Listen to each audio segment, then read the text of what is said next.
begin with breaking news from Capitol Hill, a big step just moments ago toward avoiding a government shutdown. Good evening, I'm Kenesha Dees. Here's a live look at what the House of Representatives looked like, or rather look at what the House of Representatives looked like moments ago.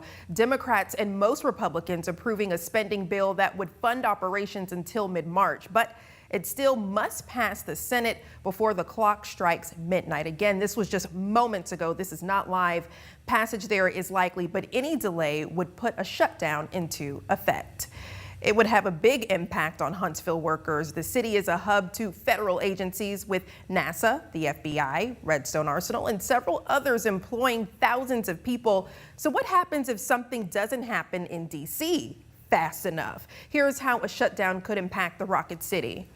North Alabama is a hot spot for federal jobs. Some 22,000 positions are counted in the Huntsville metro area alone, more than 46,000 statewide.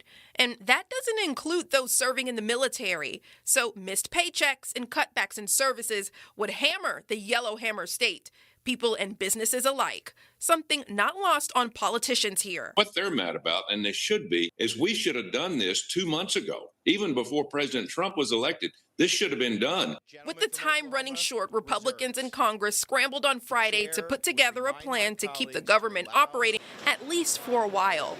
It follows the failure of a measure backed by President-elect Trump a day earlier.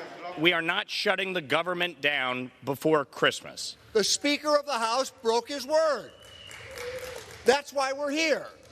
I'm absolutely sickened by a party that campaigns on fiscal responsibility and has the temerity to go forward to the American people and say, you think this is fiscally responsible.